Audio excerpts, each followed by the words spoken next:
Was Usher the problem, or was it just the thing that made everything burst? It was just the public, thing that was like an inciting incident. But relationships have problems. You know what I mean? Usher is, besides what you think because of the Boondocks episode, he's not the person. It's just life. And after having a kid and just whatever else, growing, needing to mature. But the Usher moment just made it like a public thing. Because of y'all, when I take my wife to see Usher, and he comes with the cherries, I'm grabbing the cherries. And be like, put them in my mouth. Like, put them in my mouth. We here together. Y'all are silly. That's what we doing. So, sorry. No, go ahead. Okay, no.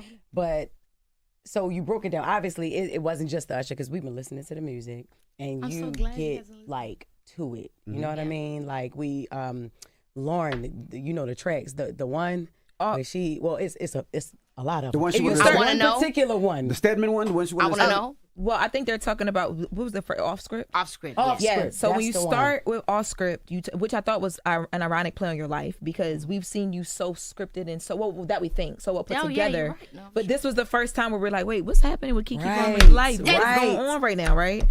So in that, you talk about, first of all, you say that it wasn't even about fighting for money. You guys were fighting to figure out how it would work with your child, you and your ex, or not ex. Yeah, no. Your ex. Yeah. And then you also talk about you're basically you're trying to show him that you love him, and you're like, I even let you get me pregnant. And when you said that, I'm like, wow. So before we found out about all the Usher things and all that stuff that happened, I found out, but before that happened, were there like insecurities in the relationship from his part, and you felt like being, bringing a kid into the world would change things, or like what was that line about? Yeah, I mean, I think I can't speak for him, but obviously there was discomfort. Anytime you're dating somebody in the public eye and you're not a person of the public eye, it just brings a dynamic that really you can't explain unless you've experienced it, or if that person is also in the public eye.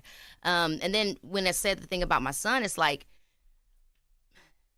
you do think when you and someone come together and decide to have a child, and y'all have made that decision, and that that was, my son was brought in purposefully, that, hey, we're on the same page.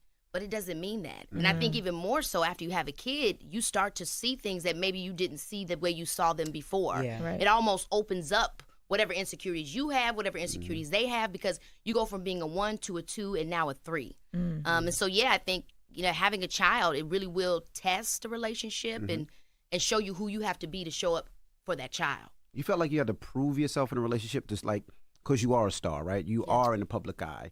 And sometimes for somebody that doesn't understand that, it feels like you're kind of leaving them. So did you feel like you had to prove even more that, no, I do love you. No, I am here for this situation. Did you feel like you had to prove that even more? I think there are elements of that, even if you don't go in thinking that that's what you're doing. I think that there could have been. I feel like I grew so much in terms of learning better boundaries with myself, because honestly, I never would really even be public with a relationship. But this was a different love, right? This is the love that brought Leo, my son, into my life. So it was a different level. So I was pushing the envelope with my personal and professional boundaries. And I don't want to say I regret it, because it is what it is, and it opened up a new phase of my life of how I want to be less fragmented and be more integrated in there. But at the end of the day, it's like, I'm never going to not be Keke Palmer.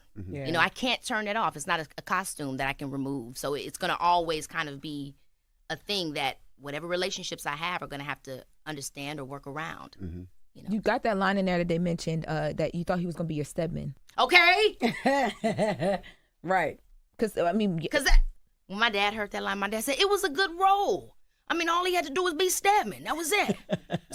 Stedman's chilling in my mind. Chilling. Chilling, right. Laid back. He letting Oprah be Oprah. Yeah, it is what it is. So yeah. Did he on Stedman? When he heard the line, was there a conversation with you and him when he heard the line? Because Stedman doesn't. He never said nothing about the Stedman line. Actually, okay. Yeah, he never said nothing about that. Yeah, I don't know what he thinks about the Stedman. Do he know Stedman? Right, exactly. Right, don't even know, man. Did you let him hear the album?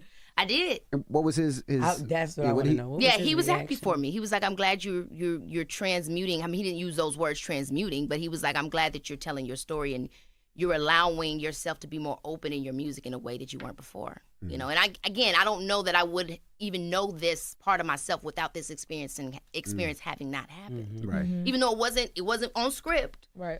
Sometimes going off script is better for the movie. So hey, I'm gonna ride the wave. Yeah. So are y'all cordial? or are y'all? Yes, like, I mean, what we're is in the a relationship like now? We're in a greater place. You know, co-parenting, putting our son first, and that's what it's about.